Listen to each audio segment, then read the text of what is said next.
Hare Krishna. So thank you for coming today morning, and I'll be speaking today on the topic of redefining our relationship with ourselves. What I mean by this is that we talk about our relationship with Krishna, we talk about our relationship with others, and these relationships matter to us. If our relationship with a loved one is disrupted, then we feel very distressed by that. But before we can relate with anyone else effectively, we need to learn to relate with ourselves effectively. What does relating with ourselves mean itself? All of us, am I audible behind? Audible? Okay. All of us have some self-conception. So, I may think that I am very intelligent, or I am a good singer, I am an Indian, I am not so good at this, I am like this, I am like that. We all have a self-conception about ourselves. And this self-conception is the filter through which everything about us goes. So, when we interact with others, in every relationship we have, say if we go to office, we are working with the boss, then we have a self-understanding. Okay, I am say the software engineer, and this is my project manager. So we have an understanding of our role, and our understanding of our role determines how we interact with others. So I was talking with one devotee. I just came from America. I was 3 months in America. So the devotee was telling that nowadays we have cell phones with almost everyone. In fact, same people may have 2 or 3 cell phones also times. And in the past, they were in a temple, and the whole temple had only one phone, which is quite common 20-30 years ago. So he said at one time they were expecting Srila Prabhupada's call to come, and they would have, because they were expecting Prabhupada's plan, telling that they were going to come or not, they're saying that, they had turns of devotees sitting and watching the phone when will it ring, so that they could come. So that one phone was there, and that one phone was a link for them with Prabhupada. So Prabhupada would normally not use phones so much. He would normally just write letters and correspond with people. So if that one phone was the link, then we will treasure that they were treasuring that phone, making sure it's well positioned properly, it's functioning properly. As soon as it rings, we attend to it. So if something is a vital resource for us, and it is something which we absolutely need for doing something, say if we have got a new computer, and then we don't have the budget to buy another computer, that's the only computer which you have to manage with for 1 year, 2 years, then we are extremely careful, say, how we handle the computer. If a resource is valuable, means it costs a lot. Vital means we need it a lot. They're two different things. Valuable and vital. Valuable things can be vital, but it's not the same. It costs a lot and we need it very much. And it is indispensable. That means it's not replaceable. Then if it's valuable, vital and indispensable, we will take very great care of it.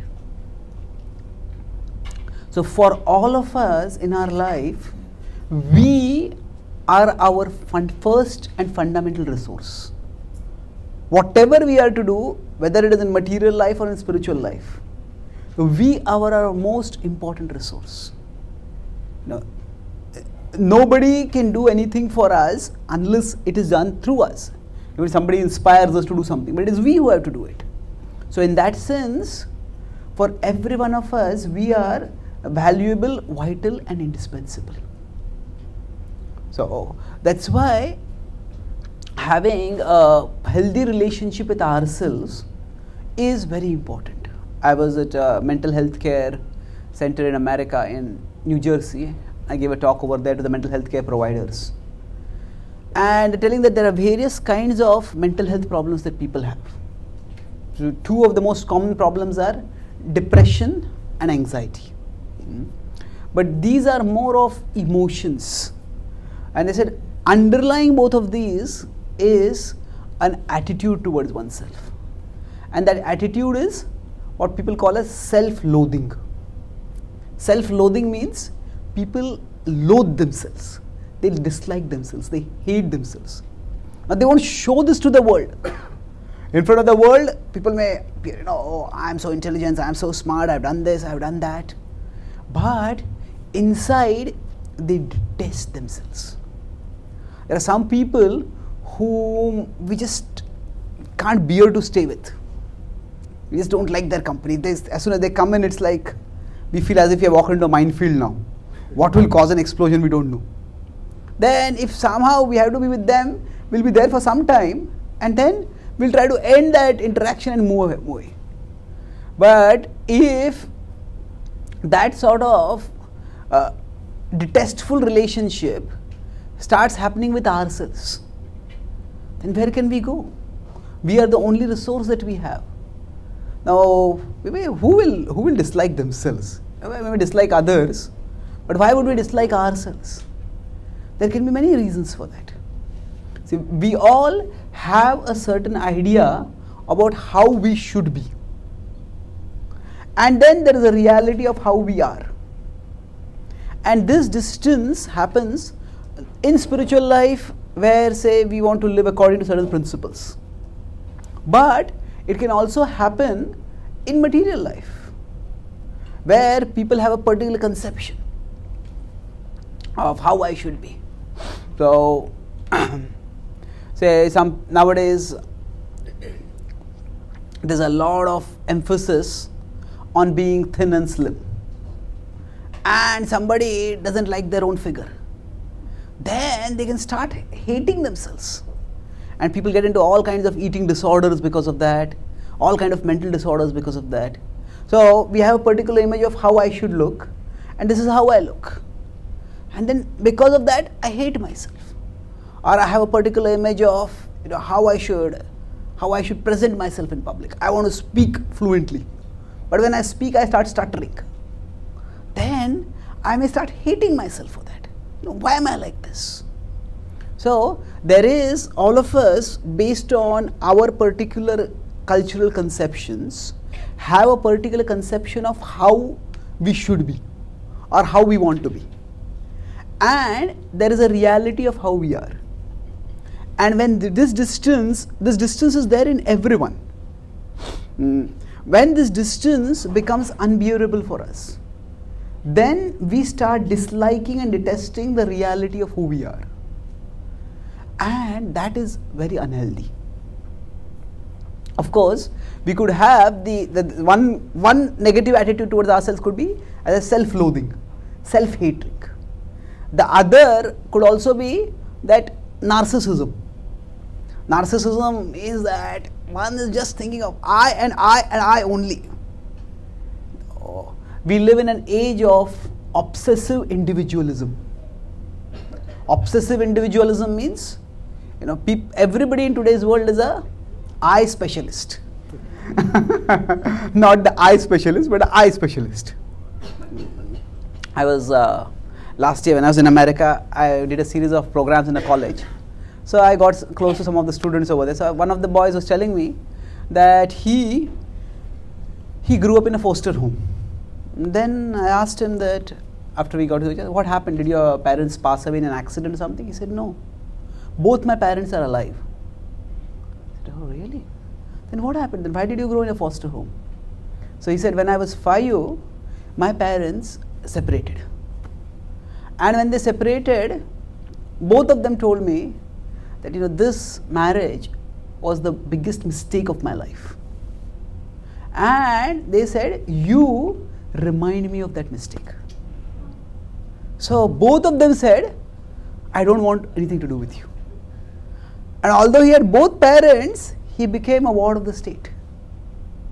So then he tells me that now, if sometimes in our bhakti tradition we have songs which compare Krishna to a mother or a father.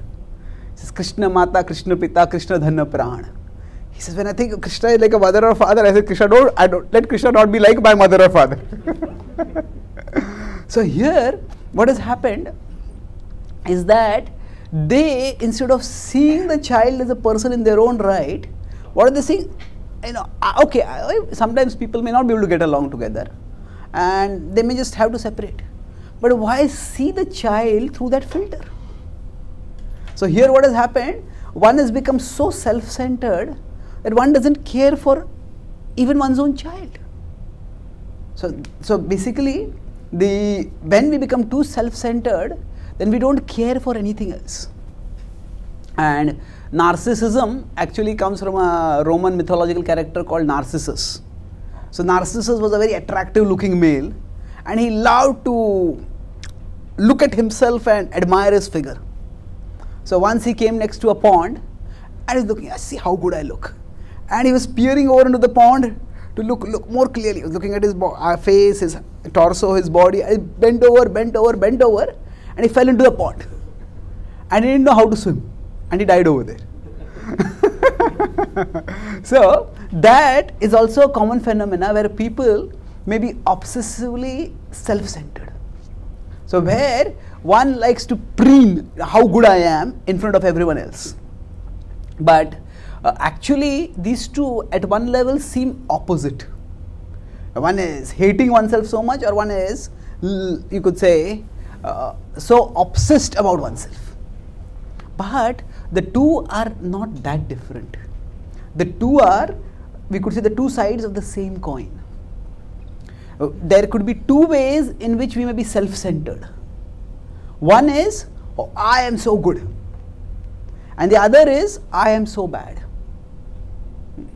In both cases, the center is very much the self.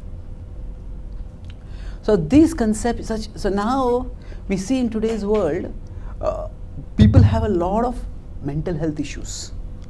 The mind causes a lot of problems.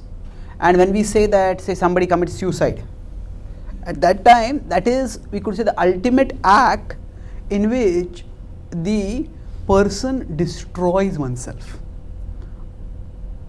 Why would someone destroy themselves like that? That is because they feel that they are good for nothing, their life is good for nothing, things around them are good for nothing. Something is going on in their head which makes them feel that, I can't live on anymore. So, what goes on inside the head has a lot of consequences for us and for others. And what goes on inside the head is not just the particular thoughts. Underlying those thoughts is a conception. So, means we all have particular worldviews, particular conceptions which shape the kind of thoughts we have. So, understanding our self-conception and changing our self-conception to a more healthy and affirmative one is vital. Otherwise, we may do various things, we may even practice spiritual life. But it's like, suppose I am eating food. But while eating food, if there are some germs in my stomach, if there are some digestive issues, then all the food is eaten by those germs. And I get no nourishment. So I am eating the food, but there is no nourishment happening. But similarly, a negative self-conception can be like a parasite inside us. And everything that we do, it is just sucked up, gobbled up by that. And we can't function. So self-loathing, and we could say self-loving in a narcissistic sense. So both of them are two extremes. Now if we consider the topic which we are discussing is, this first session was understanding how the three modes shape our self-understanding, our self-conception. So broadly we are thinking about redefining our relationship with ourselves. Within that, we will discuss what the three modes are and how they shape our understanding of ourselves. So among the three modes of material nature, there are various permutations and combinations that take place. But still, these three modes, they are overall forces that shape our perception of the world. So I'll use two metaphors to explain what the modes are, and then we will see how that applies to our self-understanding. The standard metaphor used in scripture for modes is like a rope. It's guna means a rope. So a rope is something which is tied to something and it pulls something. So the ropes are like, the modes are like subtle ropes which pull our consciousness in particular directions. The other example could be that in the past we had cars with gears, and in each gear the car moves in a particular way. Say if you have one gear which you can move a steep up cliff, another gear where you just move steadily at a straight motion, another gear where it moves moves when you're just starting off, we might have. So basically there are different gears, and those gears shape how the car will move. So the car is always going to move, but the gears, everything that we do, if they say the car is in the first gear, where it requires a lot of engine exhausted, then we may still press the same clutch, we may still press the same gas, still press the same brakes, but the functioning will be subtly and significantly different. So the soul is here, the body is here, the mind is here. So the modes act primarily on the mind, and the modes shape how the soul perceives the outer world and how the soul responds to the outer world. So the modes are like I said, our self-conception is what filters our perception. So the modes are also situated at the same level in the mind, through which our self-conception takes place. So what are the three modes of material nature? Three modes are goodness, passion, and ignorance. That's what are Sanskrit words? Sattva, Rajas, and Tamas. Yeah. That's interesting. These words themselves have a significant meaning. Sattva is associated with word Sata. Sat Chit Ananda. That is, the soul is Sat Chit Ananda.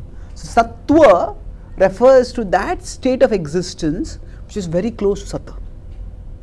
Sat is eternal. The soul is eternal. Sattva is that mode of living which is very close to eternal.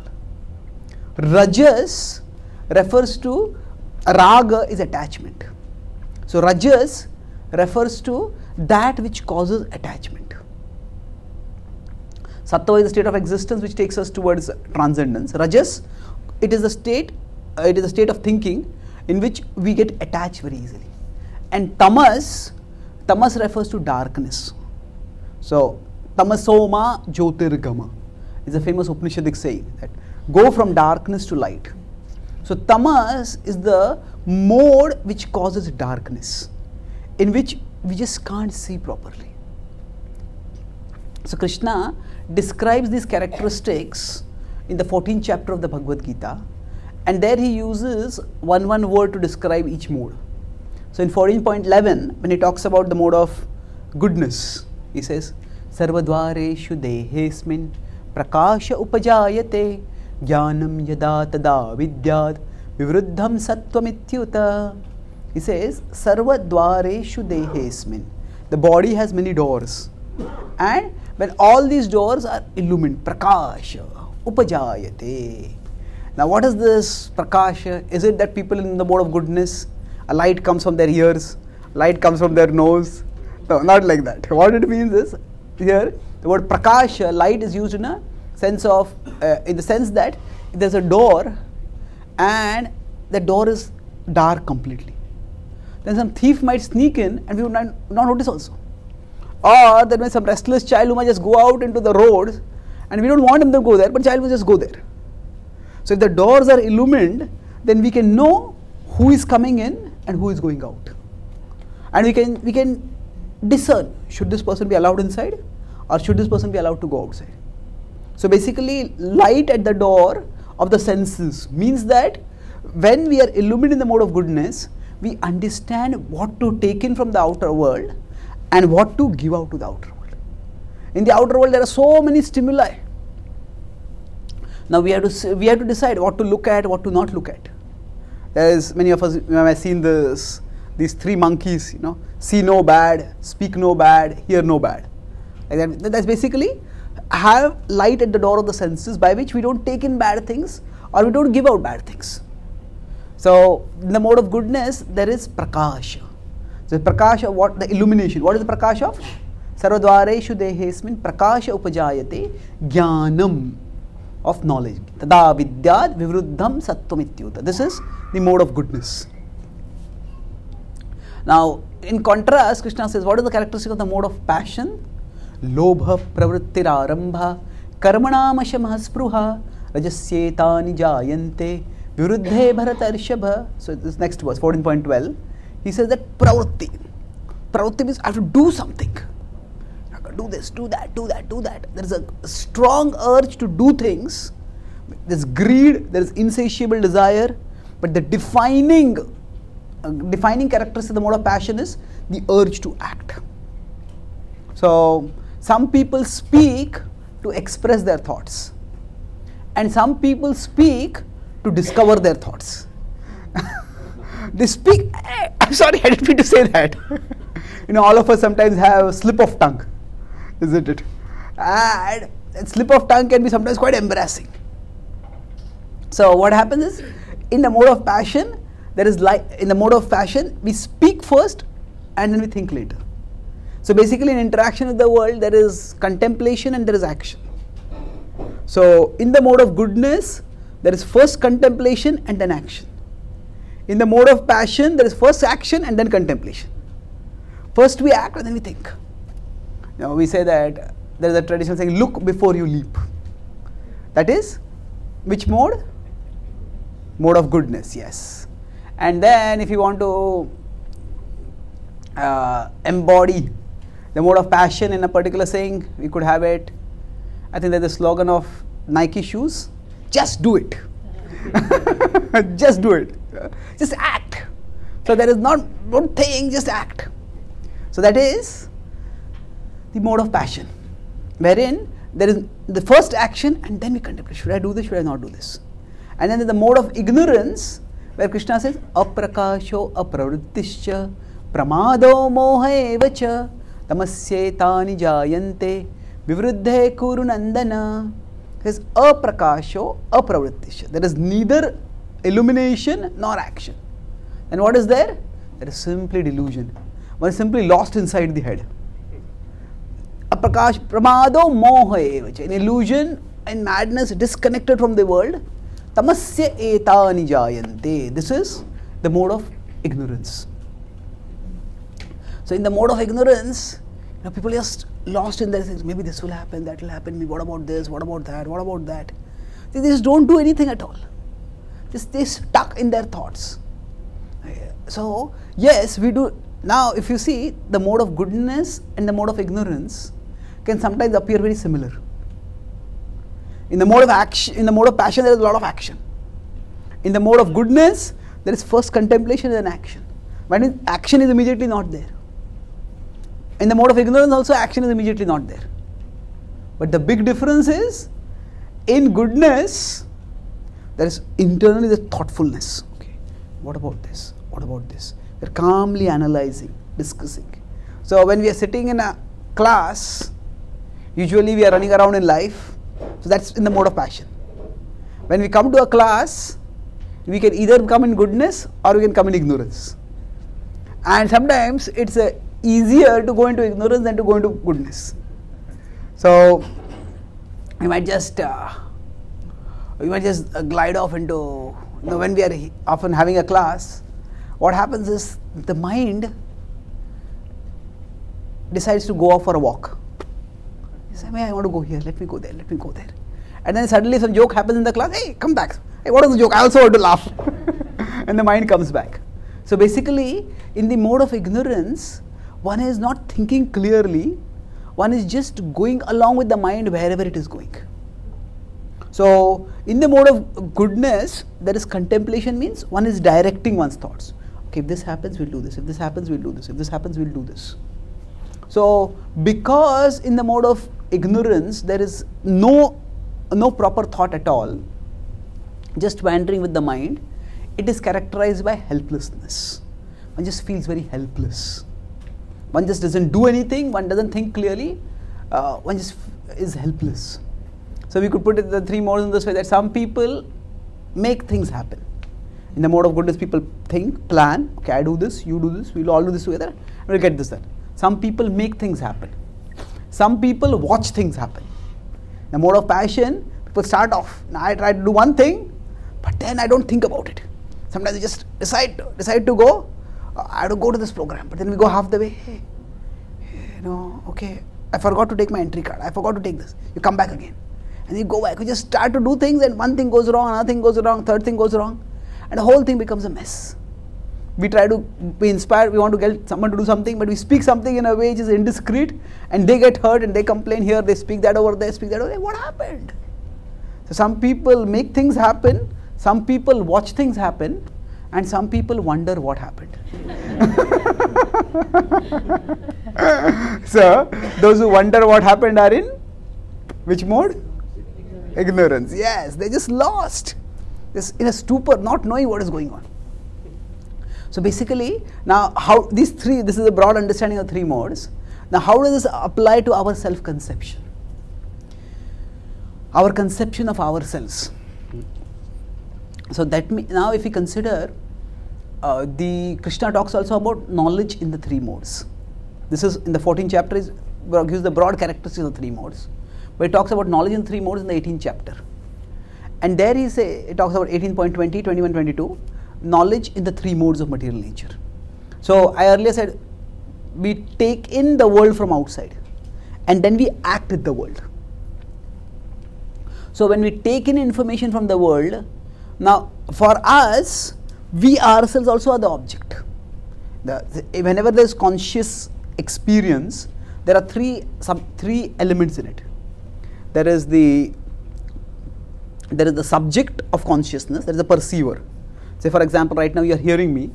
That means so you are the subject of consciousness. You are the person who is perceiving. And then between you and me there is a stream of consciousness is coming towards me. And then you are observing me.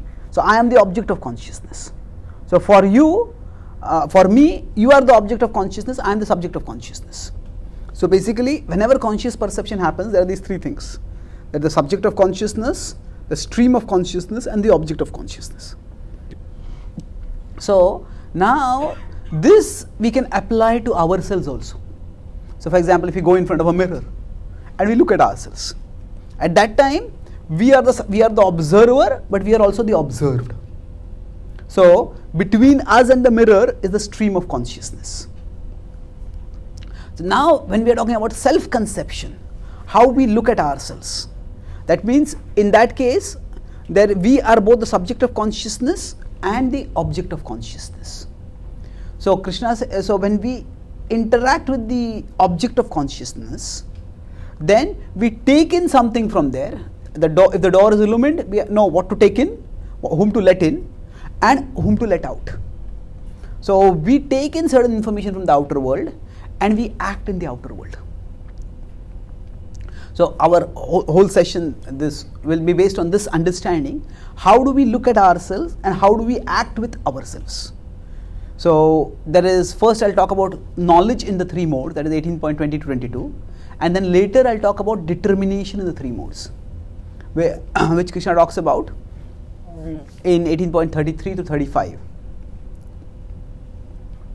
So it's interesting, Krishna differentiates between three things, actually four things over there. He talks about knowledge in the three modes, then he talks about work in the three modes, then he talks about worker in the three modes, then he talks about intelligence in the three modes, and then he talks about determination in the three modes.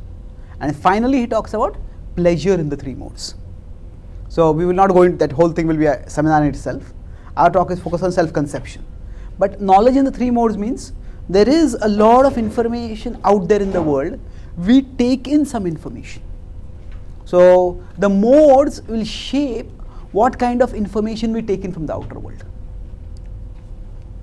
So let's look at the mode of ignorance first. That's 18.22.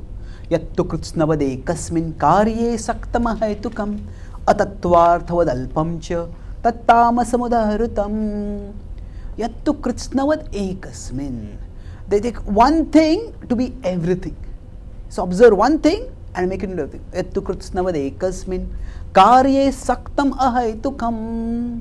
They just become irrationally attached to that one thing or one mode of action, and that's all. Ahaitukam. There is no proper cause-effect connection. Atattvarthavad. There is no proper understanding of the truth. Alpam cha. That understanding is very meager. Tad Tamasam udaharutam, Krishna says that is knowledge in the mode of ignorance. It's interesting, normally we consider knowledge and ignorance to be opposite. But what does knowledge in the mode of ignorance mean?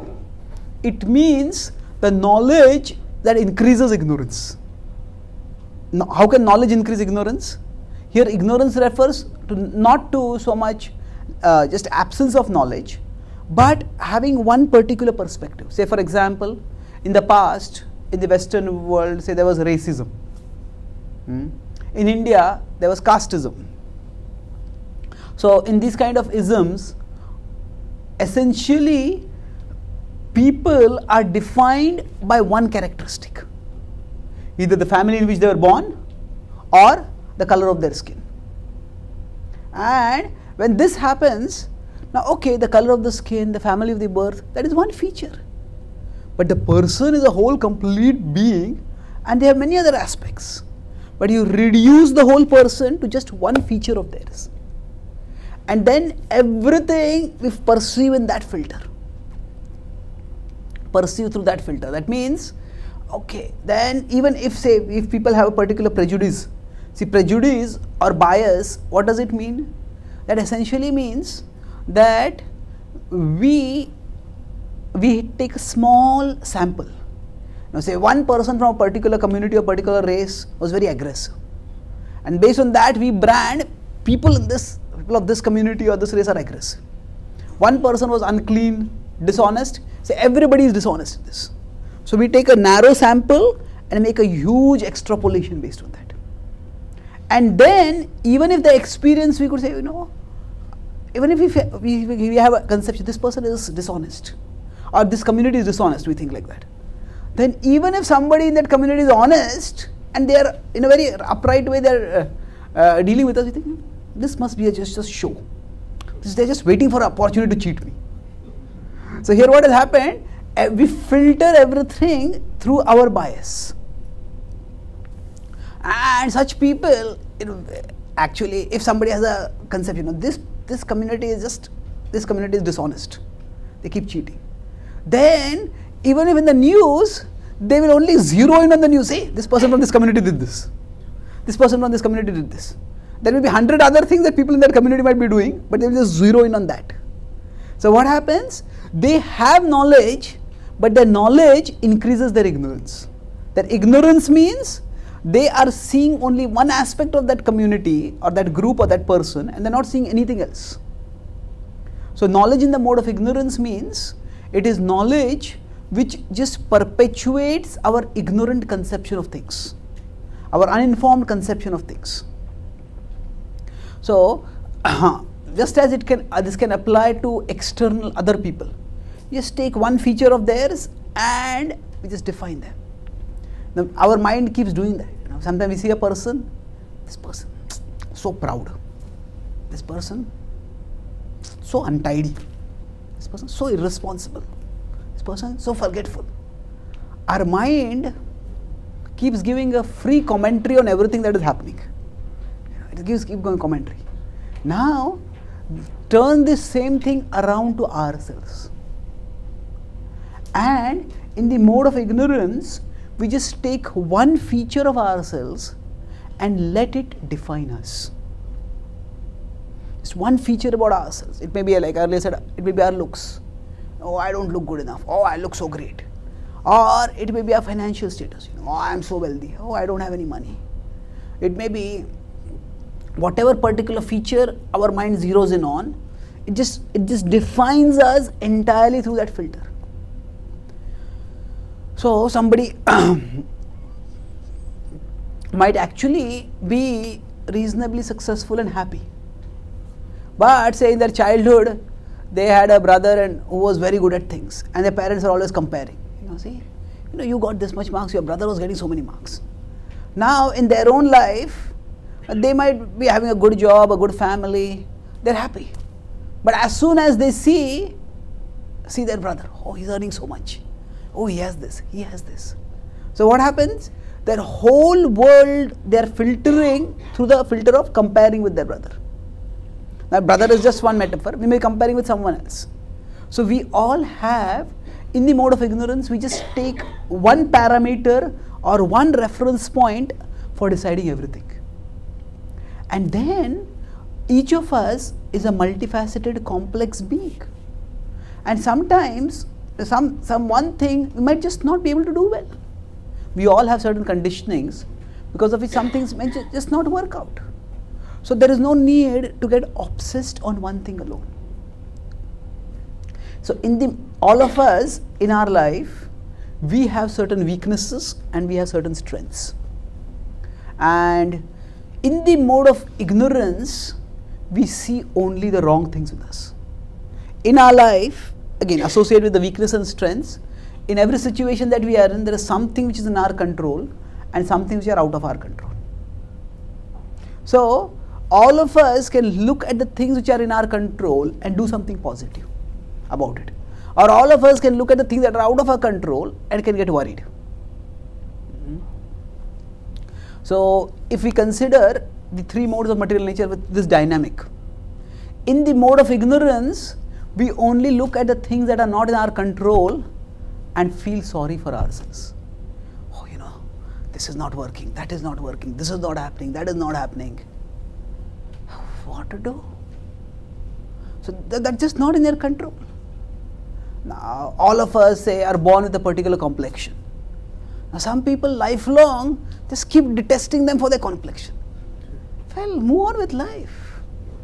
It's not the end of the world, whatever complexion one has. A complexion is a very drastic example, but the point I'm making is that there are certain things, okay, the complexion in which I was born, that's the family in which I was born, the race in which I was born, that's not in my control.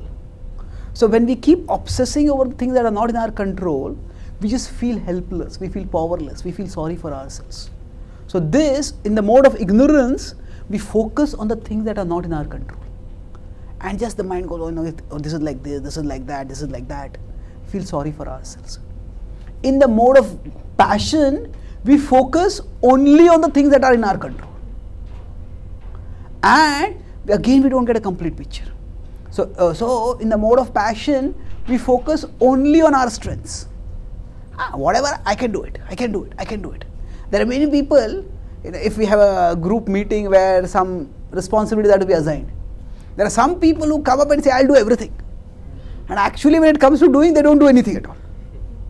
Because what happens in the mode of passion, we just focus only on our strengths, we don't acknowledge our limitations, and we overestimate our capacity to do things. In the mode of goodness, we're able to see better. Okay, I have these strengths and I have these weaknesses. Let me use my strengths properly and let me manage my weaknesses. So there is a holistic picture. So now, with respect to our self-conception, I talked about these two extremes where we hate ourselves or we become narcissistic in terms of just thinking how great I am. So if we correlate these two together, so hating ourselves would be characteristic of which mode? Mode of ignorance, yes, isn't it? Just look at one weakness and let it define us. And conversely, just being narcissistic would be in which mode? Passion. Oh, I'm so good, I'm so good, I'm so good. Just look at one thing and just gloat about that. Gloat about that.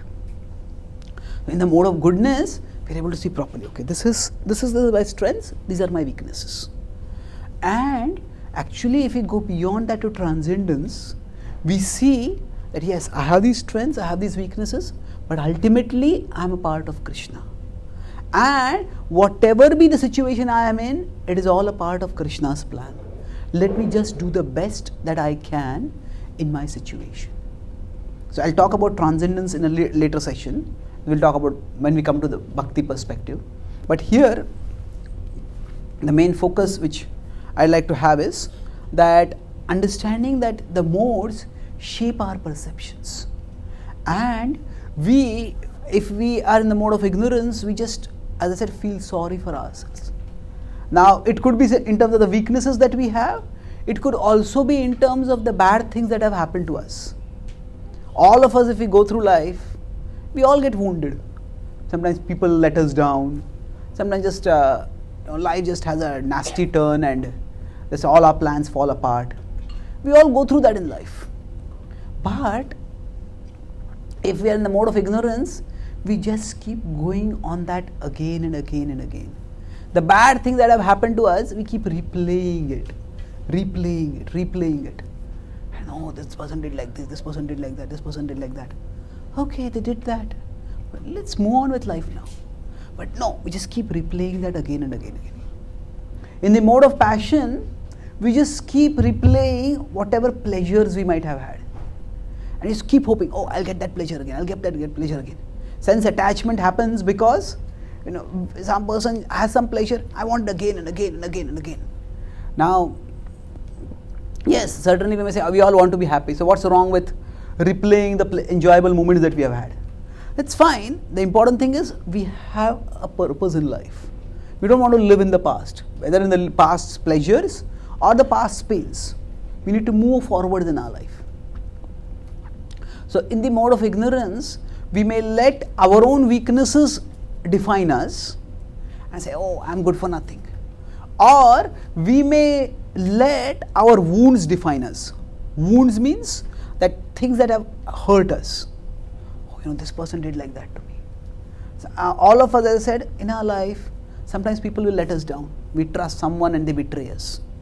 That's just the way people are in the world. So, but because of that, if I decide that I'll never trust anyone again, and that wound becomes the basis with which I act throughout in the world. All my relationships get filtered through that wound. Then I can't have a healthy relationship with anyone because I'm so insecure, I'm so fearful. So the Bhagavad Gita, when it talks about 3 modes, it is talking about how we shape our perception. Now ultimately we understand that we are not the body, we are the soul. So the most complete self-understanding is that I am a soul who is a part of Krishna. At the same time, that soul is in a particular body. That soul is in a particular mind. And understanding that body and mind is helpful for us to work in our present situation. Like suppose say we go from one city to another and there we hire a car. When we hire a car, first before we start off on a long drive, we might just get a feel of the car. How does this car work? How does it, if you press the gas, how fast does it start moving? Do the brakes work well? If it's a familiar brand, we always hire that car, then more or less we know about it. But if say a familiar brand car is not available, then we have to get a new brand of the car. Then we will first feel around to make sense of, okay, how does this car actually work? And then we'll start driving. So similarly, to get proper self-understanding means not just to understand the self to be the soul, but also to understand the kind of the body and mind that the soul has. So the mind has certain impressions within it. And I will talk more about the mind-body mechanism later, where we will discuss about how the modes act on the mind and how self-pity and humility, these are 2 broad, self-pity, humility and other emotions which come within us because of the impressions within the mind. So here I'll summarize and then we can have some questions. I talked today about how the modes distort our self-understanding, and in that I started by talking about how many people, a common psychological problem in today's world is self-loathing. I started before that, if one phone is the only phone we have, then we'll take great care of it. If a resource is valuable, vital and indispensable, then we take great care of it. So for each one of us, we ourselves are the most fundamental resource that is valuable, vital and indispensable. So to the extent we can properly use this resource, to that extent we can act constructively both in material and spiritual life. So self-loathing is where we dislike and detest ourselves. That usually happens because we have a certain conception of how I should be, and that is contradicted by how we are. In the material realm, it may be how I should look, or how much I should be earning, or how much prestige I should have in society. In the spiritual realm, it should be, oh, I should be this much pure, I should be following these standards. Either way, we can have this self-loathing where we start hating ourselves, and that is, it is a very uncomfortable situation to be in. Just as if we dislike someone and we have to be with that person, we are always very, very uncomfortable. Similarly, if we dislike ourselves, if we are uncomfortable with ourselves, where will we go? We can't go out of our presence also. So redefining our relationship is necessary for us to function properly. So other extreme could be narcissism, where we just irrationally obsess over ourselves. So both these extremes of self-loathing and self-obsession in terms of narcissism, these are unhealthy. And how do these arise? I talked about 3 modes. Goodness is characterized by contemplation before action, passion by action before contemplation, and ignorance by neither contemplation nor action, simply delusion. So in the mode of ignorance, there is the object of consciousness, subject of consciousness, and stream of consciousness. This can be towards the outer world, this can be towards ourselves also. So in the mode of ignorance, we just take one feature and obsess over that. So in the mode of ignorance, we may take one weakness of ours and just let that define us. In the mode of passion, we take one strength and let it define us. We don't acknowledge our weaknesses. In goodness, we acknowledge both our strengths and our weaknesses. We learn to manage our weaknesses and use our strengths. Or, so this is with respect to how we are, it could be what happens to us. We just look at the wounds that we have had and we let those define everything about us. So when we take one thing to be everything, then that is knowledge in the mode of ignorance, wherein we may increase our knowledge, but that knowledge only reinforces our ignorant conception of things. Like we may be biased against a particular community, and we only look at that news of that community which reinforces that bias. Similarly, we may have a particular conception of ourselves, and we look at only those actions of ours which reinforce that conception. And in that way, we stay helpless. So if we are to change ourselves, if we are to become better, then we have to look at what is not in our control, what is in our control, and focus on that which is in our control. So in the mode of ignorance, we just obsess over what is not in our control and feel sorry for ourselves. In the mode of passion, we think only of that which is in our control and overestimate our capacity. In the mode of goodness, we learn to balance both. What is in our control and what is beyond our control. In that way, we can have a healthy self-understanding and we can move forwards. So, are there any questions or comments at this stage? One question. Yeah. So you mentioned obviously people look at one attribute about a particular entity and then extrapolate and get a conclusion. So if this conclusion is negative, you mentioned that's obviously a mode of ignorance that should be avoided. Can the same be said about looking at one attribute for a particular entity and then having a positive conclusion about that? Is that also mode of ignorance, even though the outcome is positive? Okay, good question. So if we look at one attribute of a particular person and we just define them by that, but if it's a positive attribute, is that also in the mode of ignorance? No, it depends on how we are seeing it. Say somebody has some special talent. Some say some devotee is a very good singer. Then that devotee may their defining identity in the devotee community would be they're a singer. But if we think they're only a singer, and they're also a human being, they're also a person in their own right. One of India's most famous cricketer was Sachin Tendulkar. So he, at one time, so one of our devotees is interacting with him. So he was telling that how one time India had come to a tour of England or something, an important match was there, and before that his back was injured and he couldn't play. So he said, whoever he would meet, they would all ask, how is your back? How is your back? How is your back? So he said, nobody asked me, how am I? So for the whole country, they're not seeing him as a person. They're seeing him only as a cricketer who's want to come and play with us. So he has outstanding batting talent, but still he's a person. They're not asking, how are you? How is your back? If your back is good, then you'll play for us, isn't it? So even if you reduce a person also to just one attribute of theirs, then we may be depersonalizing them. Somebody is a very good singer and we want them to sing kirtans, but they have got a bad throat. So when they're not able to, so we ask, how is your throat? Well, okay, that's an inquiry, but we don't reduce the person to their throat, isn't it? So that reductionistic vision can be a problem. But if we acknowledging someone's strengths and also acknowledging their whole personality. Yes, this devotee is a very good singer, but then this is also a devotee. They also have their emotions, they also have their needs, they have their likes.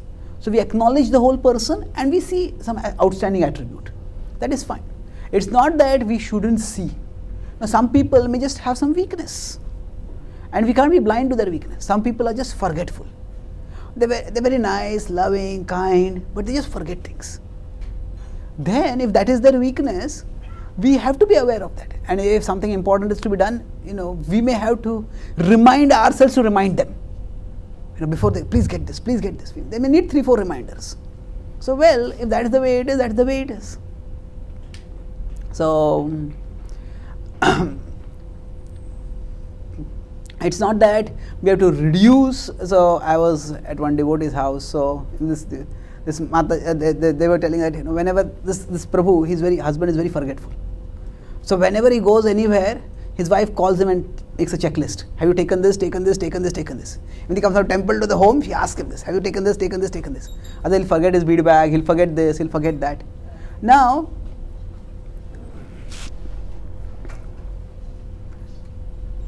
so initially I found it a little odd, and they're doing like that. But then they said that, I asked the husband, does he feel bad that he always calls him? He says, no, we just made peace with this. This is the way I am and she is helping me in this. So now, the wife also doesn't disrespect her husband, you are so forgetful. No, that's a weakness. See, we all have certain conditionings. And when we understand that, rather than defining a person by the conditioning, we say, you have this conditioning and you are like this. Rather than we see that, I have my condition, I am here, you are here. You have this conditioning, I have this conditioning. So, let us both come together and help each other fight our conditionings. So if somebody has a particular weakness or a particular strength, acknowledging that is good, but reducing them to that is bad. So if somebody has a weakness, we can't live in denial of that. If somebody is just careless about money, and if we make them in charge of accounts of the temple, it's not that they are careless, it's we are careless in giving them that responsibility. So acknowledging people's weaknesses and acknowledging people's strength is just, it's an observation, it's essential. But what I'm talking about is equating people with their strengths or weaknesses. That is where the problem comes. Okay? Thank you. Yes, I had a question. Thank you, Bro. I think you answered all the so much. I've understood that the spiritual master is bringing the disciples to the mode of goodness. But if he's expert, he'll also really work on their mode of passion as well. And I'm just thinking, if someone's in mode of ignorance, should we be encouraging them to come to the mode of goodness, or at least get them to passion? Okay, good question. So if somebody is in ignorance, should we try to get them to goodness, or should we at least get them to passion? Yeah, whatever works. So if somebody is sleeping, then if somebody is while chanting they are sleeping, then better get up and walk. If while sleeping suddenly you decide, I'll sit and chant attentively, well, the mode of ignorance is so strong, again you'll go to sleep. So sometimes rising from the mode of ignorance to the mode of passion is easier. But if I'm running around here and there, and then I'm not able to think clearly, okay, sit down and be a little reflective. So it depends on what level we are at, that what is the next level up for us. Sometimes we are so much inside our head, this may go wrong, that may go wrong, that may go wrong. Now if I say this, this person will do this. If I say this, they will think like this. If I say this, they'll think like this. And you don't do anything at all. Well, get out of your head, get into the world, do something, and then, okay, if people think that way, then you can respond properly. So if you're just too much in the head, just get out of the head. When people say people go out for a walk, go out for a ride, just get out of the head. So living in the head is living in the mode of ignorance too much. So then sometimes just now going out for a walk or going out for a ride may not be in the mode of passion literally, but it's just getting out of the head, doing some activity so that we are not so caught in the head. But sometimes we are running around, our mind is also running around here, there, and we need to calm it down and focus on some things. So then we need to get out of the world and get into your heart. Look within, plan properly. So what is required when will vary. So basically we have to make sure that we are able to function effectively, and we have to help others to function effectively. Now what is required for whom to function effectively, that will vary from person to person. Does that answer your question? Thank you. Any other questions or comments? A person is very much afflicted by the role of ignorance and say in depression. What's the best way we can help them? Is it like, say, trying to give them distractions? Okay, yeah.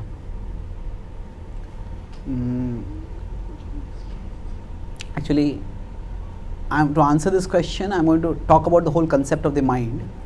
So, would you like to have a 5-minute break and then we'll start once again, then we'll continue till 1 o'clock? Is that okay? So, we had an hour session, so 12, maybe 12:20 or 12:25 we'll meet, and then we'll go until 1:10, something like that. We'll answer that time. Thank you.